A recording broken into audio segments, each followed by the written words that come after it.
प्रियपुत्राय पूर्वा सन्ध्या प्रवर्तते। उत्तिष्ठ गजराजस्य कर्तव्यं लोकपालनम्। उत्तिष्ठ विघ्नेश उत्तिष्ठ गणनायक। उत्तिष्ठ गिरिजापुत्रा जगतां मङ्गलं कुरु। श्रीकाणीपाकवरसिद्धिविनायकत्वं प्रीत्याद्य जागृहि कुरु प्रियमङ्गलानि। त्रैलोक्यरक्षणकराणि महोज्ज्वलानि। श्रीमद्विनायक विभो तव सुप्रभातम्। श्रीमद्विहारपुरवास शिवात्मजाता कुपोद्भवाद्भुतविलास स्वयंभुमूर्ते। श्रीदेवशङ्खलिखिताश्रितपादपद्मा श्रीमद्विनायक विभो तव सुप्रभातम्। श्रीनारिकेलवनशोभितपुष्टिगात्र क्षीराब्धिषिक्तशुभविग्रहतत्त्वमूर्ते। दिव्याङ्गमूषिकसुवाहनमोदरूप श्रीमद्विनायक विभो तव सुप्रभातम्। श्रीकाणीपाकवरभूतलवासतुष्ट हे आदिपूज्य अरुणारुणभानुतेज। प्राचीदिशाम्बरमिदं रविकान्तिनिष्टं श्रीमद्विनायक विभो तव सुप्रभातम्। श्रीबाहुदा शुभतरङ्गसुबाहुदत्ता सुस्निग्धशीतलाकणानपि सङ्गृहीत्य प्रभातवायुरिह यास्यति सेवनाय। श्रीमद्विनायक विभो तव सुप्रभातम्। गौरीकराम्बुजसुलालितदिव्यवक्त श्रीकण्ठमानसमुदाकरमोदरूप कैलासशैलशिखरस्थितबालबानो श्रीमद्गणेश्वर विभो तव सुप्रभातम्। दुर्वाङ्कुराणि जलजानि सुपुष्पकाणि बिल्वानि पूजानविधौ च सुसज्जितानि। नित्यार्चनोत्सुकमदोत्कटवारणास्ये श्रीमद्गणेश्वर विभो तव सुप्रभातम्। हृत्कूपमध्य समुपस्थितचित्स्वरूप कूटस्थतत्त्वमिदमेव हि बोधनेन। त्वामत्र भासि विदधासि समस्तशोभान् श्रीमद्गणेश्वर विभो तव सुप्रभातम्। श्रीमुत्कलाख्यमुनुसन्नितसच्चरित्र वासिष्ठगृत्समदमुख्य ऋषीश्वरीड्या वेदोक्तदेवगणमन्त्रगणानिनाद श्रीमद्गणेश्वर विभो तव सुप्रभातम्। ऋग्वेदकीर्तितगणाधिपजैष्ठराजा त्वं ब्राह्मणस्पतिरतिप्रकटीकृतोऽसि। आधर्वशीर्षमनुमन्त्रितदिव्यमूर्ते श्रीमद्गणेश्वर विभो तव सुप्रभातम्। ब्रह्मादिदेव परिकीर्तितवेदपाठ त्वत्सूर्पकर्णकुहरौ प्रविशन्ति देवा। श्रुत्याधुनैव परिपालय धर्मसङ्घान् श्रीवल्लभेश भगवान् तव सुप्रभातम्। हेरम्बलम्ब जठराद्भुतदिव्यगात्र प्रारम्भपूजनमिदं दयाय गृहीत्वा सर्वाशुभानि परिनाशय सर्वपुत्र श्रीवल्लभेश भगवान् तव सुप्रभातम्। भानुदयेन न हि दृश्यति चन्द्रबिम्बम् त्वत्फलदेशशशिरेव विभाति नित्यम्। सत्स्वरूप निगमागमसन्नुताङ्ग्रे श्रीवल्लभेश भगवान् तव सुप्रभातम्। कालाग्निरुद्रसुतकालनियामकत्वं कालानुकूलफलदोऽसि कलामयोऽसि। कल्याणकारककलाधरशेखरोऽसि श्रीवल्लभेश भगवान् तव सुप्रभातम्।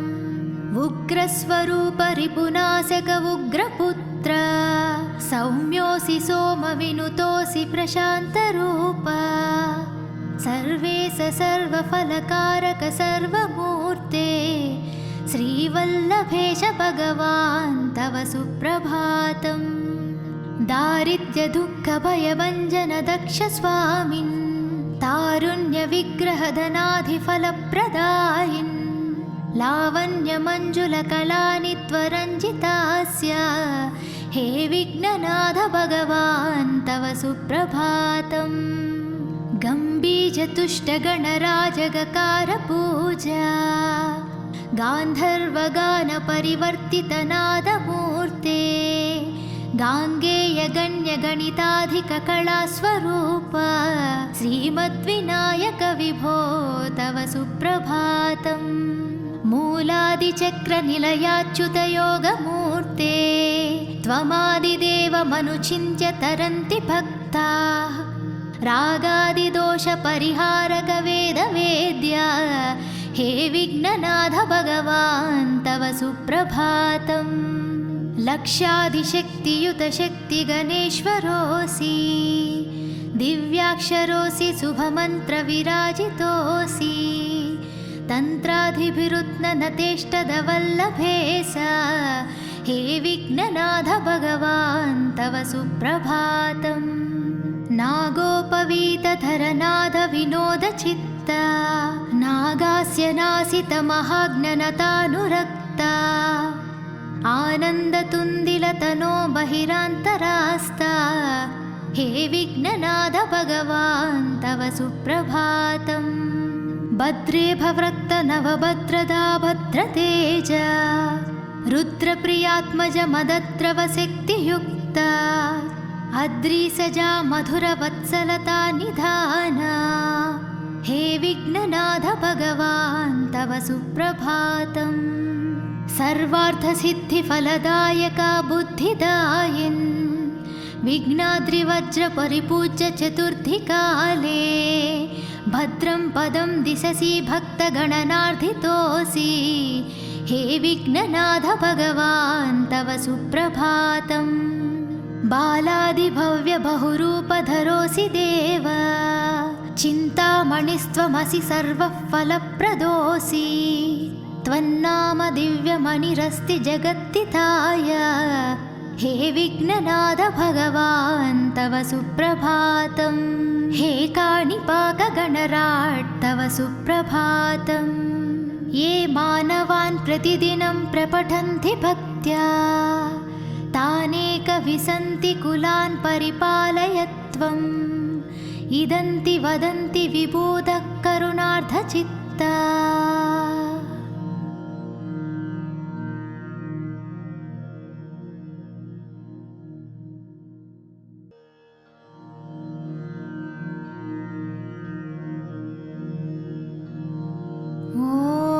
पार्वतीप्रियपुत्राय पूर्वा सन्ध्या प्रवर्तते उत्तिष्ठ गजराजस्य कर्तव्यं लोकपालनम्। उत्तिष्ठो उत्तिष्ठ विघ्नेश उत्तिष्ठ गणनायक उत्तिष्ठ गिरिजापुत्रा जगतां मङ्गलं कुरु। श्रीकाणीपाकवरसिद्धिविनायकत्वम् प्रीत्याद्य जागृहि कुरु प्रियमङ्गलानि त्रैलोक्यरक्षणकराणि महोज्ज्वलानि श्रीमद्विनायक विभो तव सुप्रभातम्। श्रीमद्विहारपुरवास शिवात्मजाता कुपोद्भवाद्भुतविलास स्वयंभुमूर्ते श्रीदेवशङ्खलिखिताश्रितपादपद्मा श्रीमद्विनायक विभो तव सुप्रभातम्। श्रीनारिकेलवनशोभितपुष्टिगात्र क्षीराब्धिषिक्तशुभविग्रहतत्त्वमूर्ते दिव्याङ्गमूषिकसुवाहनमोदरूप श्रीमद्विनायक विभो तव सुप्रभातम्। श्रीकाणीपाकवरभूतलवासतुष्ट हे आदिपूज्य अरुणारुणभानुतेज प्राचीदिसाम्बरमिदं रविकान्तिनिष्टं श्रीमद्विनायक विभो तव सुप्रभातम्।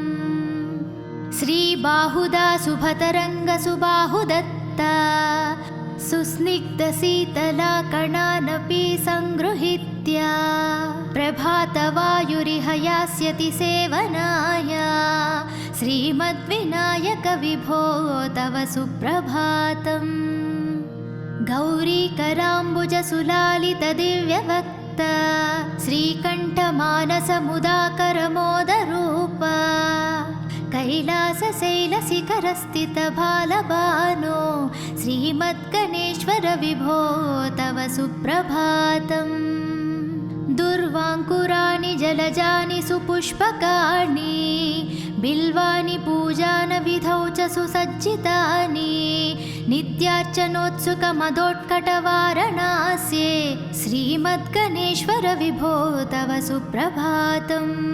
हृत्कूपमध्य समुपस्थितचित्स्वरूप कूटस्थतत्त्वमिदमेव हि बोधनेन त्वामत्र भासि विदधासि समस्तशोभान् श्रीमद्गणेश्वर विभो तव सुप्रभातम्।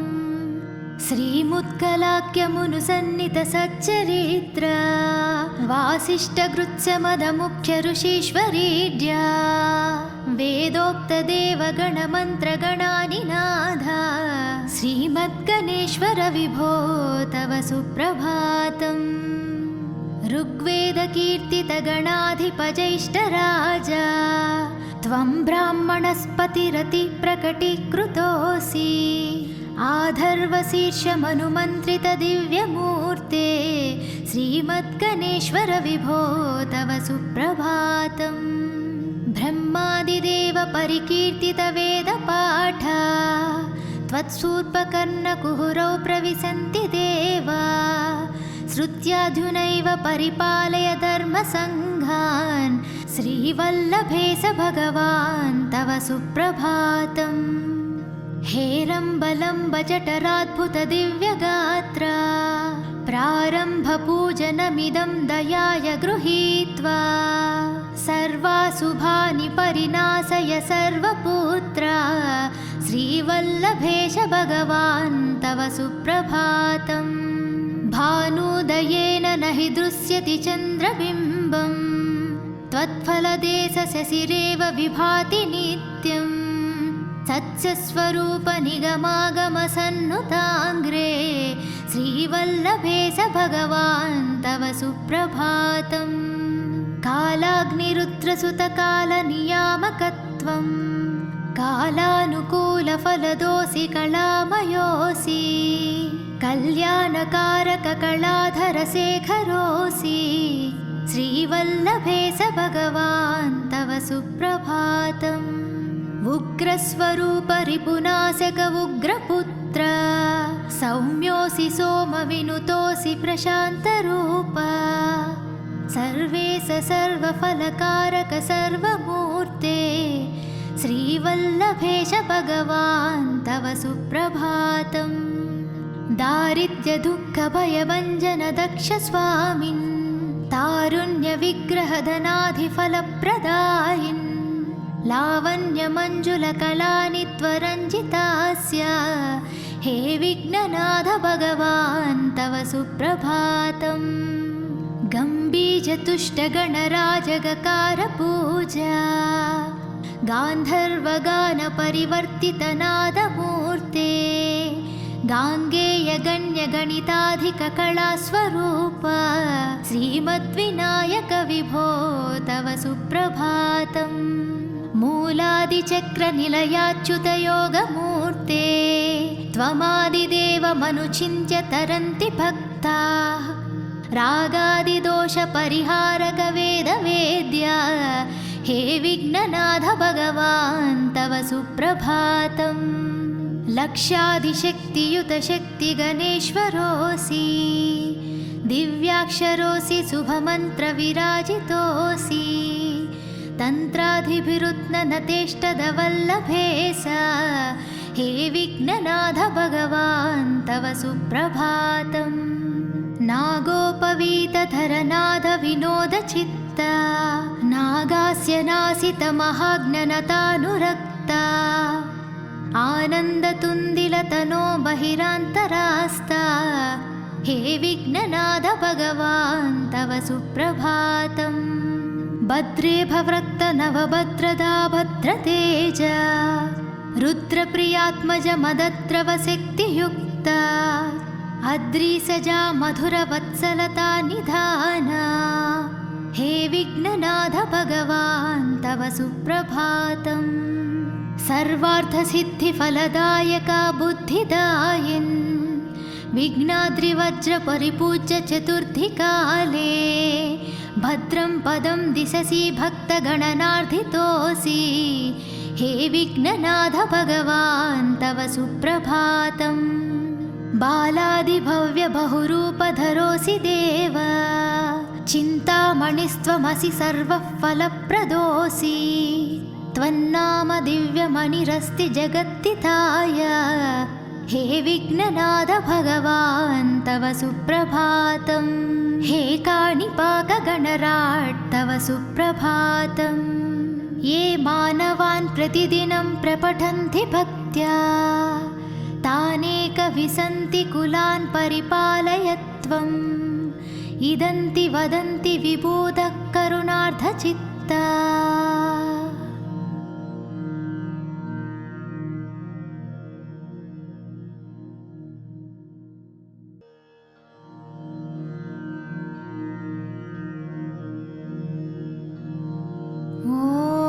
पार्वती प्रियपुत्राय पूर्वा संध्या प्रवर्तते उत्तिष्ठ गजराजस्य कर्तव्यं लोकपालनम्।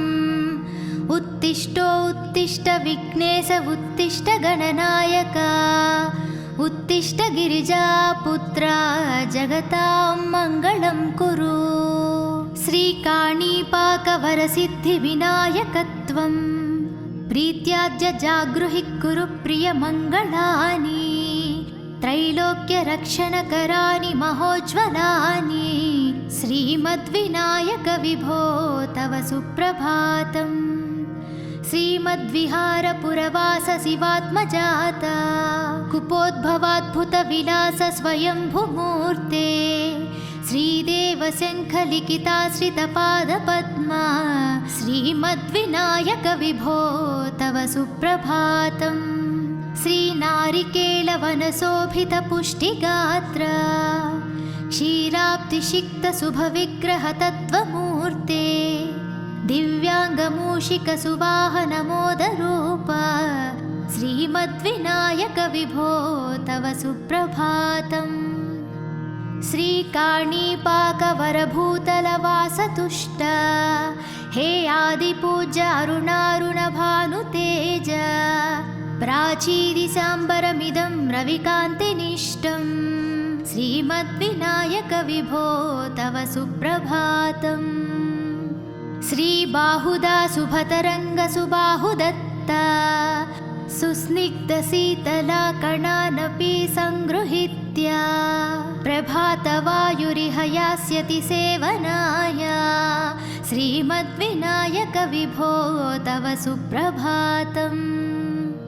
गौरीकराम्बुजसुलालितदिव्यवक्त श्रीकण्ठमानसमुदाकरमोदरूप कैलासशैलशिखरस्थितबालबानो श्रीमद्गणेश्वर विभो तव सुप्रभातम्।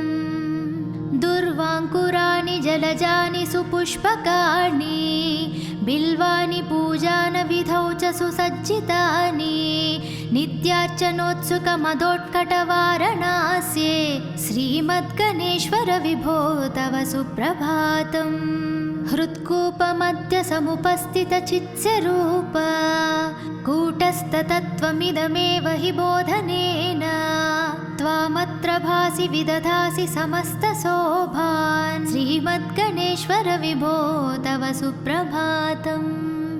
श्रीमुत्कलाख्यमुनुसन्नितसच्चरित्र वासिष्ठगृत्स्यमदमुख्यऋषीश्वरीड्या वेदोक्तदेवगणमन्त्रगणानिनाद श्रीमद्गणेश्वर विभो तव सुप्रभातम्।